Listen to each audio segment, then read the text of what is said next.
I'm not going to lie to you. I was really looking forward to being there in person in some sort of live event. And the fact that this has been snatched away from us just seems the greatest indignity. I've spent the last 12 months studying resilience, actually, and the curious times that we find it or when we see an absence of it. And there was one really interesting thing that really stuck in my mind. It was about prisoners of war in camps in Vietnam and Korea, actually, and the characteristics of the people who thrived or the people who hit problems. And the people who had the biggest problems were the ones who set themselves a goal of time. So they said, we'll be out by Christmas, we'll be out by Easter, we'll be out by the summer, we'll be out by next Christmas. And it was those people who sort of gave themselves time deadlines that unfortunately ended up as victims of the whole experience. And maybe there's a lesson in that we need to stop worrying about certain dates and just start living the richness of this experience. Anyway, thank you for the opportunity of talking today. I'm going to talk about a couple of things. I'm going to talk about how we've seen work upended and our relationship with work might have changed. We just haven't noticed it yet. And then secondly, I'm going to talk a little bit about resilience, the thing that I mentioned at the outset. Why might I say that our relationship with work has changed and we haven't noticed it yet? But I think over the last 12 months, we've found ourselves in this situation where we've had to reflect about the way that we're doing our jobs and the way we might do our jobs in the future. And it fundamentally comes down to our obsession with place and trying to understand why place was so important. Broadly, the office had 5 functions to it. The office was a place to meet people by appointment. The office was a place to meet people by accident. The office was a workshop. You know, if you're responsible for bringing people in to a beautifully laid out office, or if you require big screens, or if you've got a lathe and you make metallic items, then you'll know that the workplace was a workshop. There's a couple more. So those were the first 3. A couple more. The office was a place of learning, and the office was a place of team cohesion. Really critical, because I think sometimes we don't necessarily perceive those different roles and we just see going to this place being really critical. Now, actually, that raises really fundamental questions, doesn't it? Can you worship without going to church? Well, most definitely you can, but church is a place where you become a congregation. And what we know is that every religion around the world has known that bringing their followers, devotees, their members together seemed to create something that was transformational. Brené Brown, the esteemed Texan psychologist, really, she talks a lot about collective effervescence. The idea that when we do things with other people, it creates this fizziness that's transformational. Now, the critical thing of the experience that we've gone through in the last 12 months is that to some extent we've evolved our relationship with some of these things. The office being a place that we meet people by appointment, we've kind of worked out we can do that on Zoom. The office being a workshop to do our work. Well, some of us have really struggled with that. You know, if you've got a domineering partner in the house, or feral children, or maybe a housemate who's hogging all of the bandwidth, then you'll know that, you know, sometimes some workshops are not as good as other workshops, and being in the office might be valuable. The office as a place of learning, the workplace as a place of learning. I think to some extent we've witnessed in the research that younger people have felt the absence of that learning. So, but we have approximated some of these things, and we've developed workarounds to try and understand how to accommodate them. But I think we've recognised that thinking about just demanding people coming into a place every day feels, if not anachronistic now, it will feel like a relic of the past very soon. And why do I say that? Well, we're just seeing good evidence that a lot of firms are recognising that actually the leap that we're in the midst of making when it comes to work is no longer us following almost a factory style edict of people being given responsibilities to do, but more we're entering into a period where the way we add value to our jobs is that we're given autonomy and we're given the freedom to do them. I was just reading something that was said by the chief executive of Unilever.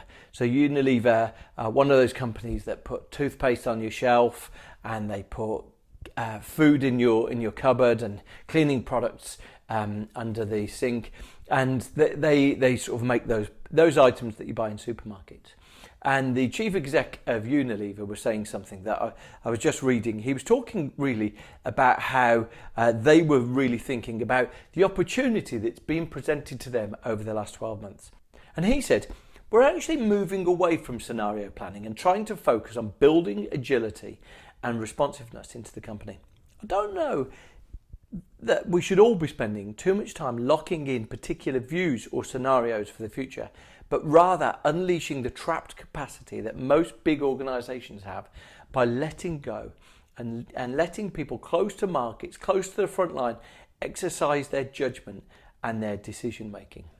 Now, that I think is the fundamental change we're in the midst of. That actually, if you want to work in the way that you used to work, working in any way remotely doesn't do it. If you're insistent on having a sense of control, if you're insistent on witnessing people doing their jobs around you, then remote working is a pretty imprecise analogue for that. It just doesn't do it in the same way.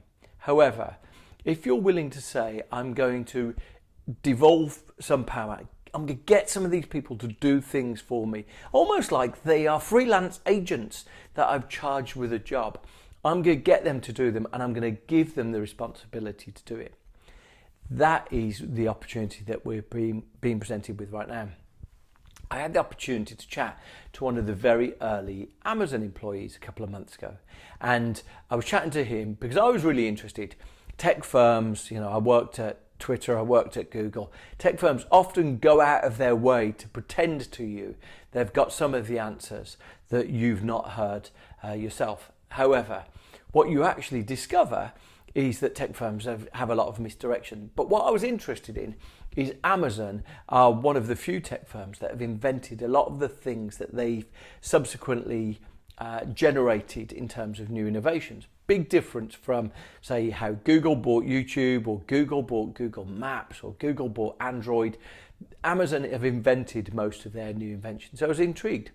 And what you discover is that Amazon's approach was fundamentally different. Amazon have a philosophy which is, how can we eliminate communication between teams to try and ensure that they all do a good job? Now, to some extent, we've all heard about silo thinking and how somehow that's bad. Amazon said, look, maybe they would have moments of getting together and hearing what everyone else got on with. But to some extent, being a bit more siloed allowed them to do their job more effectively. And I think that's one of the big critical things that we're all experiencing right now.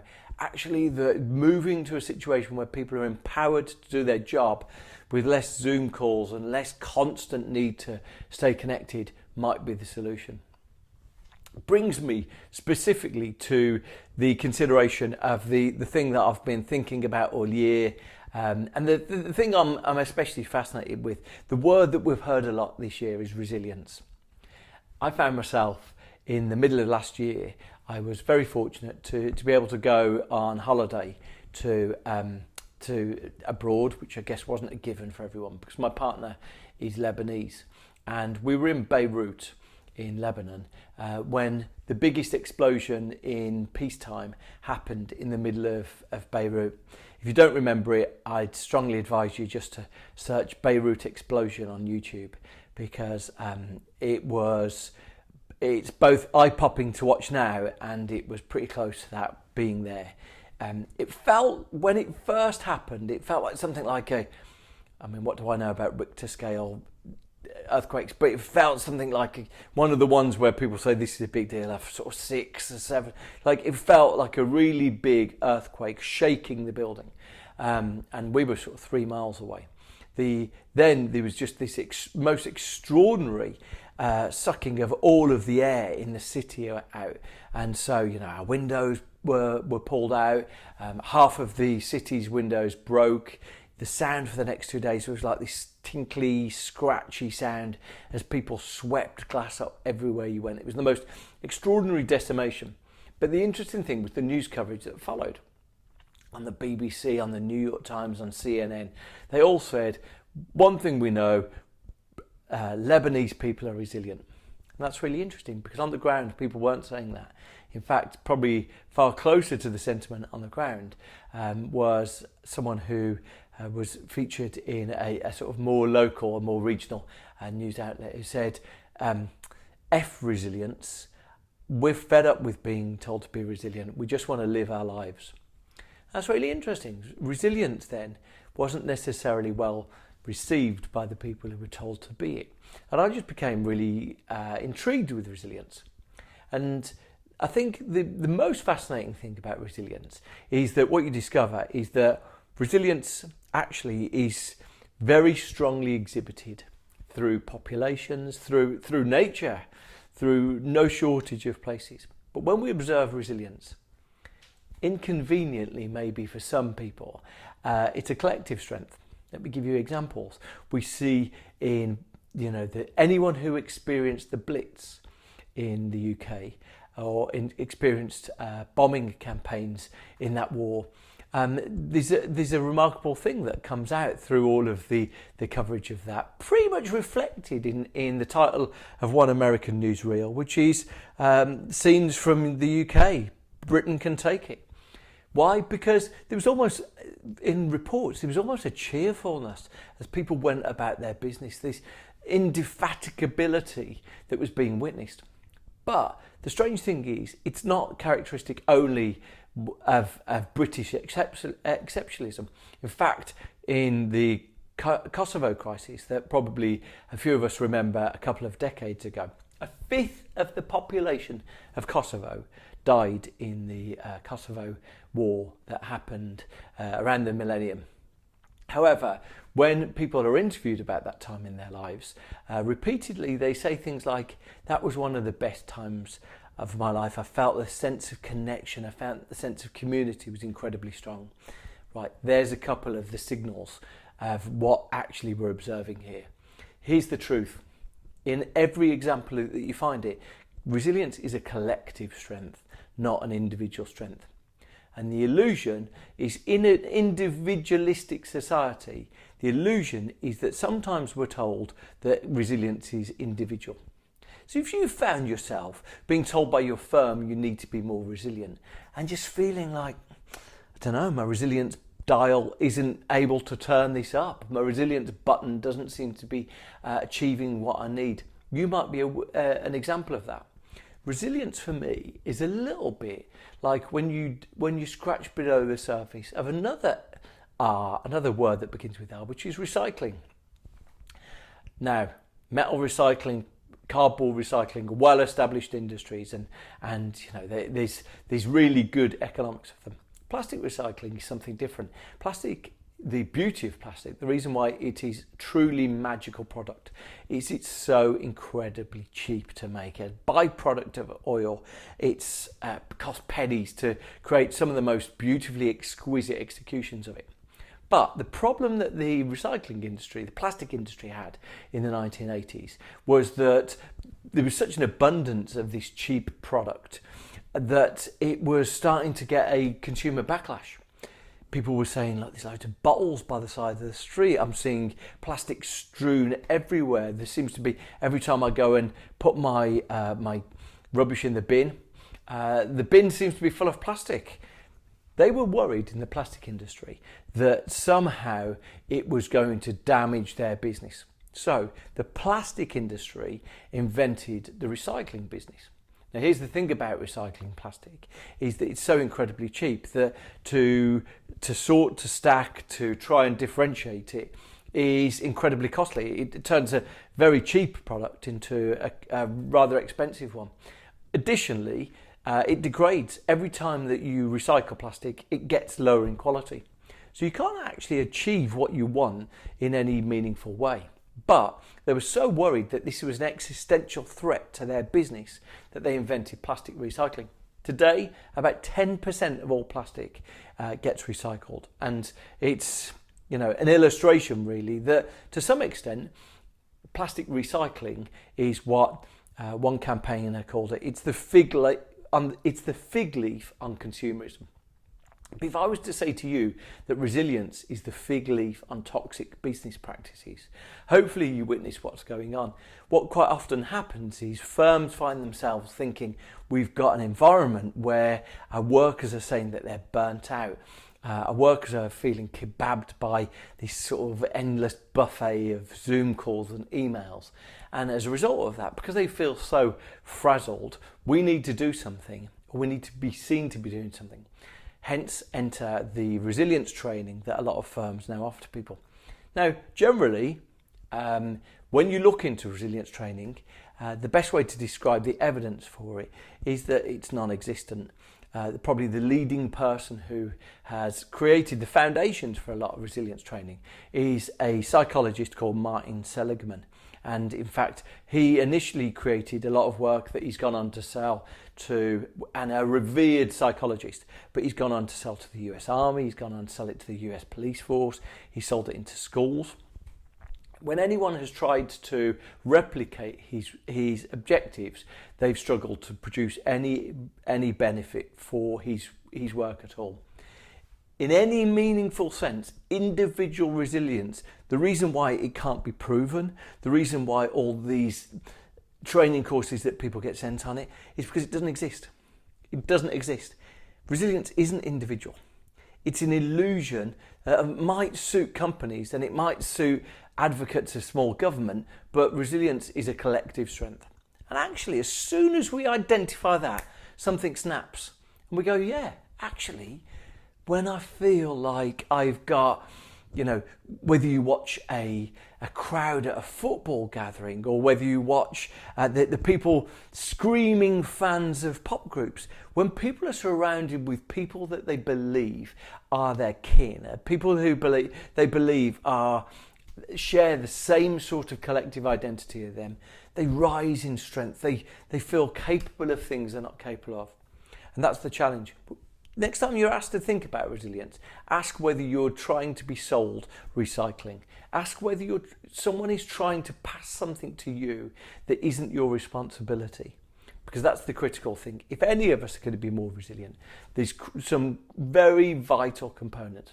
First one is personal control.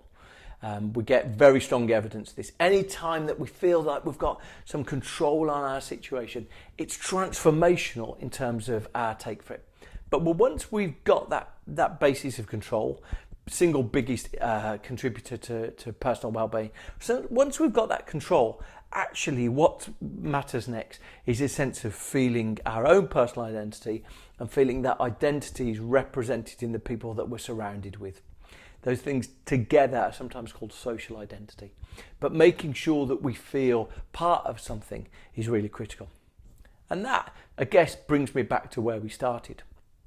Because right now, a lot of firms are probably thinking to themselves, how can we make our teams feel that sense of being a congregation that you mentioned before?